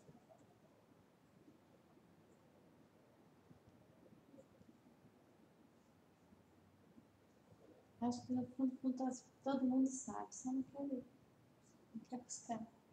Está na zona de conforto. Tá bom, assim vou ficar. Ilusório, né? Tem uma questão que a Ana pontuou que eu acho que ela é séria, assim, né? Que é também o nosso, se eu entendi, a gente tem que entender o nosso contexto histórico, né? Do que a gente passou, né? Isso é muito delicado. Essas feridas, né? Assim, um ponto de vista pessoal, né? Essa ferida que a gente tem, esse estigma que a gente tem do que aconteceu na Idade Média, quando o clero, a igreja, operou, né, como verdade absoluta, e todo esse movimento que nós no Ocidente tivemos que fazer, isso foi muito bom, né, para sair daquele processo, mas ficou uma ferida, né, nisso aí que gera um conflito ainda muito grande, né? É visto como eu noto muito isso, assim, essa coisa de estar voltando para a academia, eu estou percebendo isso. É como se a gente é visto ainda como uma ameaça, né? Como se a gente vai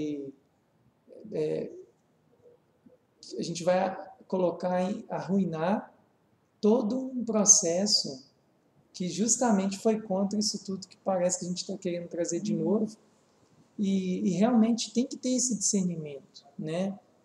Porque tem muita coisa também, né? Como existem cientistas muito presos, existem pessoas também, aparentemente nesse paradigma que a gente acha que é super aberto, a pessoa é extremamente presa, né? Ela é extremamente limitada. Quer ver um exemplo, pessoal? Olha o que estão falando de mecânica quântica, as terapias integrativas, é de cair para trás. Entende? Você vê cada coisa que você fala assim, né? A pessoa está viajando com força. Por isso que você tem que saber buscar boas referências, né? Aí é totalmente diferente. Tem um momento no debate que só pega uma questão de convicção. Eu noto muito isso, assim, sabe? Chega um momento que ambos os lados estão cheios de argumentos. Mas um não dá o braço a torcer. Aí fica uma questão né, tem momentos que a gente esbarra tão grandemente assim, nos paradigmas que, como nenhum consegue aferir a realidade, tudo está no campo hipotético, vira convicção. Entende o que eu estou falando? Uhum. Chega num momento que nenhum lado consegue ir, né? Agora, aquele ponto que eu coloquei, né, dos sonhos, são questões bem óbvias, assim, que há uma resistência em aceitar. Porque isso há muitas implicações, né? Você vai ter que abrir campo para muita coisa, que eles não estão a fim de abrir, né? A gente tem bastante privilégio. Você vê que até nossos índios foram bem assim, de bastante consciência, porque você vê que os índios americanos deixaram de existir porque colocaram, foi invasão, teve as invasões, né? Eles insistiram em colocar uma ideia para cada um, porque nossos índios jesuítas tentaram de todo jeito exterminar todo o conhecimento que eles tinham de natureza, de tudo. Mas eles não foram muito mais inteligentes, porque eles não deixaram morrer. A forma deles não deixar morrer, que chegava um lá e eles ofereciam uma mulher. E dali nascia, dessa Índia nascia um bebê, esse bebê, a Índia que passou na cultura. Você vê que não morreu a nossa cultura indígena até hoje por isso. Você vê que no continente todo, do mundo inteiro, não tem tanto índio. Mas no Brasil ainda existe. Não, na América do Sul tem demais, na Não, Bolívia, no por exemplo, Peru. na América do Sul. Eles Né? Só o conseguiram, né? Brasil, Eles conseguiram manter muito mais que mas é nós. por causa disso. Eles fizeram o seguinte, eles deram um jeito de dar continuidade através da mulher. Porque aí eles ofereciam uma mulher, ela já tinha todo o conhecimento indígena, ela passava aquele conhecimento para o filho, e foi dando continuidade. Todo mundo aqui tem um pezinho de índio, né? Tem um tiquinho de índio. Você vê que a minha bisavó, os pais dela eram índio com um escravo, sabe? Então, eles deram um jeito de manter a cultura deles. A mesma coisa foi do Ocidente, eles deram um jeito de trazer do Oriente para o Ocidente. De alguma forma, está aí passando conhecimento para a gente. São 4 pessoas, mas que vai dando continuidade. Mesma coisa, você vai para a Índia, essa semana, hoje, eles destruíram tanta igreja, matando tanta gente. Você está falando o que aconteceu no Sri Lanka agora? Eu não Sabe, acompanhei eu não vi direito, O isso, não. que aconteceu?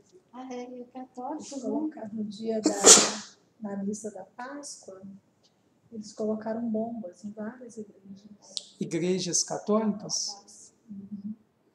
Morreram várias. E não foram várias igrejas. Variedade, captaram um monte de pessoas. Foi criança, cabuloso. foi cabuloso. Mas foram pessoas, foram hindus ou foram islãs? Isso que eu não sei. Quem sabe? É. A teoria da conspiração fala que é mais queima de arquivos, uma forma de chamar atenção por Eu vi muita igreja na Índia, mas assim, eu não vi essa intolerância assim, dessa forma, Não viu, não? Não, eles estão fazendo o trabalho deles lá, né? Complicado. Pessoal, vamos meditar um pouquinho? Tá?